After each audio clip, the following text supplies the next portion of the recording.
Assalamualaikum warahmatullahi wabarakatuh dan salam sejahtera. Bersama saya Nur Natasha Hasni binti Muhammad Rusli bernombor metrik 2700747. Pada hari ini kumpulan kami akan membentangkan mengenai isu interaksi sosial dalam pembuatan keputusan secara berkumpulan. Seperti yang kita dapat tahu, kecepatan perkembangan manusia pada hari ini telah mendorong kepada kecepatan perkembangan variasi teknologi yang bergerak amat pantas dari hari ke hari. Cabaran demi cabaran yang wujud dalam masyarakat kali ini termasuklah dalam aspek politik, ekonomi dan juga sosial yang banyak diatasi dan juga dibantu oleh alatan teknologi. Sebagai contoh, pandemik COVID-19 telah mendorong manusia atau masyarakat beralih atau bertumpukan kepada alatan teknologi dalam memudahkan kehidupan harian.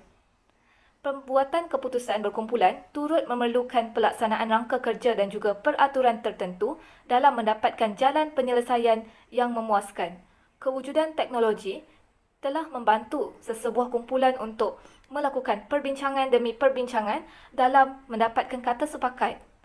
Kita dapat lihat penggunaan teknologi sebagai saluran interaksi ini dianggap sinonim dengan langkah penjarakan sosial, terutamanya dalam era pandemik kini. Namun, teknologi tersebut hanyalah alat pengantara ataupun alat bantuan, tetapi sejauh mana keberkesanan pembuatan keputusan dilakukan dalam sesebuah kumpulan? Mari kita rungkaikan. Seterusnya bersambung dengan saya Siti Zulaika binti Zulkifli dengan subtopik punca kewujudan isu interaksi sosial dalam pembuatan keputusan. Kewujudan isu interaksi sosial, yang pertama, kekurangan kemahiran interpersonal. Kemahiran ini adalah kemahiran yang dimiliki oleh seseorang untuk bekerja secara kooperatif dalam kumpulan dan tindakan dalam memberi maklum balas, bertutur dan bertanya. Akibat kekurangan kemahiran ini, isu ini telah muncul akibat tiada tindak balas daripada ahli kumpulan sama ada melalui WhatsApp ataupun secara lisan. Namun, jika kemahiran dimiliki, suatu keputusan dapat dibuat secara seragam apabila mempunyai kata putus daripada ahli kumpulan. Kedua, kurang berkomunikasi dalam kumpulan. Isu ini wujud kerana pembelajaran dalam talian amat memerlukan kerjasama daripada ahli kumpulan untuk saling berinteraksi dalam menghasilkan sesuatu keputusan. Contohnya, dalam proses pemilihan tajuk, pembahagian tugas, bertukar pendapat dan sebagainya. Namun, disebabkan kekurangan dalam interaksi ini yang diberikan tanpa jawapan dan reaksi telah menyukarkan suatu proses pembuatan keputusan dibuat. Ketiga, konflik kerja dalam pasukan. Konflik ini berlaku disebabkan ketidakfahaman pencanggahan berkaitan proses pembuatan satu keputusan, pendapat dan melaksanakan sesuatu tugasan dalam ahli kumpulan. Tambah pula, pembelajaran dalam talian sangat menimbulkan pelbagai konflik kerana ahli tidak mengenali antara satu sama lain dan seterusnya menyukarkan proses interaksi sosial dan pelaksanaan sesuatu keputusan. Keempat, perbezaan etnik negara komunikasi dalam ahli kumpulan. Isu interaksi sosial ini juga berlaku apabila perbincangan suatu keputusan terbatas hanya melalui dalam talian dan tidak dapat menerangkan dengan terperinci secara bersemuka. Contohnya, budaya yang berbeza antara pelajar Melayu dan pelajar luar negara akan menimbulkan masalah jika maklumat yang disampaikan disalah tafsir dengan cara yang salah. Oleh itu, keputusan sukar untuk dilaksanakan apabila pelajar tersebut tidak beri kerjasama dan tidak menghormati akibat kesalahfahaman yang berlaku. Kelima, rangkaian internet yang lemah. Pembelajaran dalam talian telah menyukarkan interaksi sesama ahli apabila pencapaian rangkaian internet adalah lemah yang menjadi punca perbincangan tidak dapat dijalankan akibat interaksi sosial antara ahli kumpulan tersangkut. Kesannya, proses pembuatan keputusan tidak dapat dilaksanakan kerana memerlukan persetujuan daripada semua ahli kumpulan. Saya Siti Nurafika binti Muhammad Ghaizan. Saya akan menerangkan tentang kesan interaksi sosial dalam pembuatan keputusan. Untuk poin yang pertama adalah tekanan untuk mematuhi kumpulan iaitu group team. Untuk mendapatkan keputusan yang lebih baik, organisasi dunia sebenar sering gagal untuk mencapai piawaian ini. Hal ini kerana kumpulan yang mungkin sangat cemerlang dan membuat keputusan yang cemerlang akhirnya memilih yang sebaliknya kerana kaedah kumpulan yang cacat dan keperluan pematuhan yang ketat. Ketiadaan perdebatan bebas dan keengganan untuk memasukkan orang luar untuk menawarkan idea baharu menghalang keupayaan kumpulan untuk membuat pilihan umum. Semua ahli kumpulan akan berasa tekanan dan krisisnya apabila kumpulan di bawah tekanan untuk melaksanakan dan membuat keputusan kritikal. Seterusnya, kurang perkongsian maklumat. Terdapat isu apabila kumpulan lebih menumpukan pada satu jenis maklumat daripada yang lain. Ahli kumpulan lebih suka bercakap tentang maklumat yang mereka semua boleh akses sambil mengabaikan maklumat yang sama penting, yang menyebabkan kecenderungan yang dikenali sebagai kecenderungan maklumat yang dikongsi. Akhir sekali ialah kehilangan proses kognitif iaitu sumbang saran tidak berkesan iaitu ineffective brainstorming. Kumpulan sering menggunakan sumbang saran sebagai cara untuk menemui idea baharu dan membuat keputusan yang memberi manfaat kepada semua orang.